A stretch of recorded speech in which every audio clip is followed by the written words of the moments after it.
Okay, you're not gonna believe this. Picture a guy who tries to outsmart the system and ends up snitching on himself. He shoots a rap video, uploads it to YouTube, and a week later, the FBI knocks on his door. Not because he went viral, but because he literally confessed to a federal crime. Sounds insane, right? But it's not fiction. This is a true story. Ready? Let's get into it. Fontrell Antonio Baines, known to the world as Nuke Bizzle, was born in Memphis, Tennessee, a city with deep musical roots, but also rough streets. He grew up in poverty, surrounded by instability and constant survival mode. In his world, talent wasn't always a golden ticket. Sometimes it was just another fragile hope that ended in disappointment. As a teenager, Fontrell started rapping, writing verses, recording demos at home, dreaming of the stage. His music carried anger, pain, and a hunger to escape. He believed rap could be his way out, but reality hit hard. Music isn't just about talent, it's about connections, promotion, money, and he had none of that. So he moved to Los Angeles, hoping for a fresh start. New city, same problems. High rent, unstable income, and zero access to the inner circle. He faced rejection after rejection. The rap game wasn't paying, but the hunger for success stayed. And deep inside, a new thought began to form. Maybe there's another way to make it big. In 2020, when the economy rocked like a boat in a storm, millions of Americans found themselves in real despair. Jobs disappeared almost overnight. Small businesses shut down. Major companies laid off people in waves. Every day brought a new hit to the wallet. People did whatever they could to survive. And that's when the government decided to step in. So the government stepped in. Emergency financial aid programs were launched. The biggest one? Unemployment support. Simple concept. Apply, prove you lost your job, and you'd get weekly payments. For many, it was a lifeline.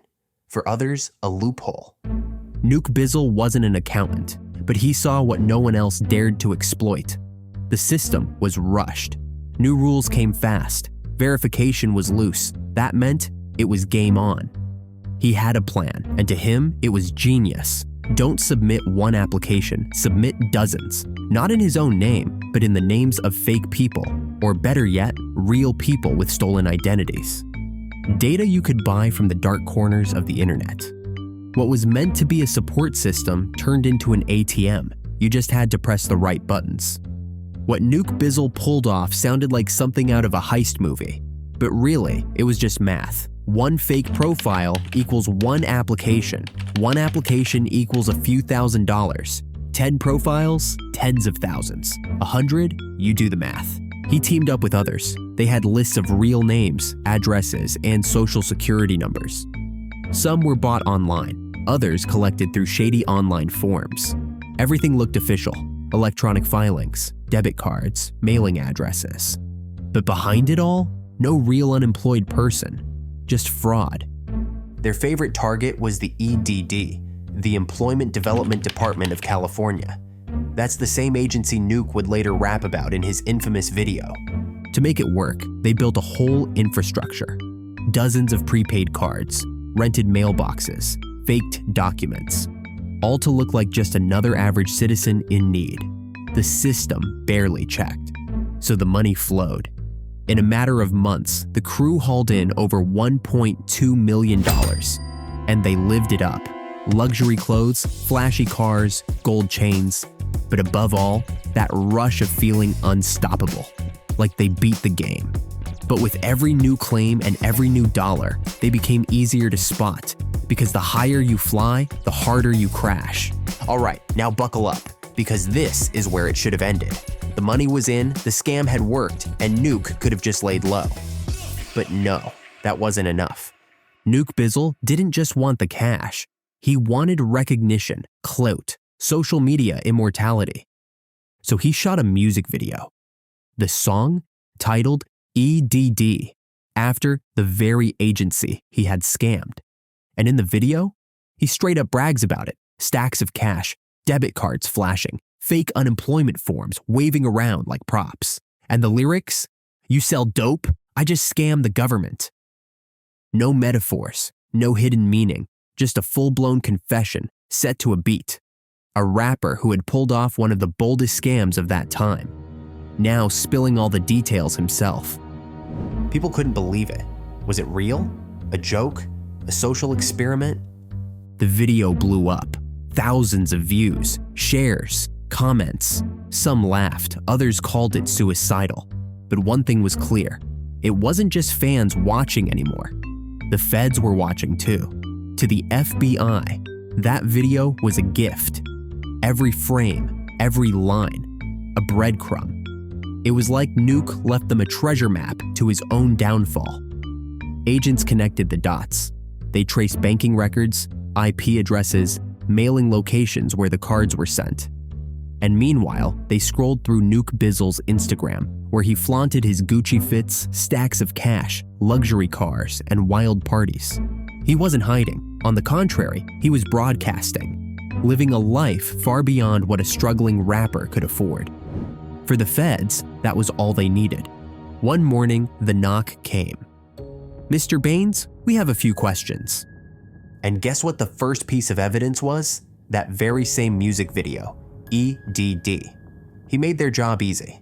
The legend of his hustle ended with handcuffs. The rise? Over. The fall? Just beginning. The trial of Nuke Bizzle wasn't some big media circus. It was clean cut. The evidence? All in plain sight. A self-filmed confession, bank records, forged documents, lavish spending that didn't match his reported income. Prosecutors didn't hold back. They said this wasn't just fraud. It was a bold, public slap in the face to the idea of government support. They played the video in court, quoted his lyrics in the indictment. His defense lawyers tried to argue it was all art, a character performance, but no one was buying it. Eventually, Nuke pled guilty, maybe because he had no chance of winning, or maybe because he finally realized he went too far. The judge handed down his sentence. Several years in federal prison, hefty fines, and a wrecked reputation. His rap career? Over. His name? Now tied to one of the dumbest cell phones in modern music history. He became famous, all right, just not the way he imagined. While Nuke Bizzle was shopping designer and flexing for Instagram, real people were waiting on help that could pay the rent, feed their kids, keep the lights on. But with the system clogged by fake claims, delays hit hard. Some never got their money at all.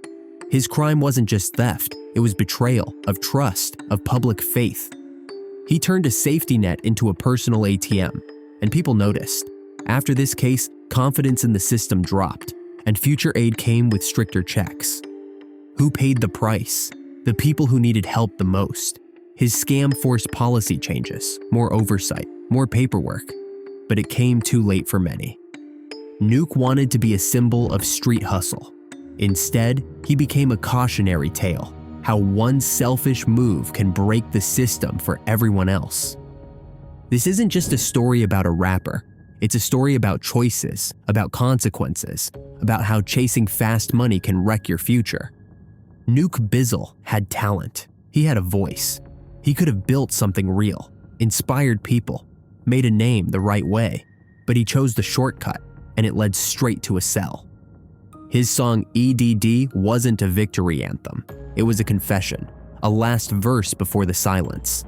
He got the fame, sure, but not as an artist, as a warning. So next time you think you can outsmart the system, remember this story. Remember how one music video burned everything to the ground. Life isn't a track you can rewind. Every move you make gets recorded, forever. Enjoyed this story? Leave a like, subscribe, and stay tuned for the next one. Now you know.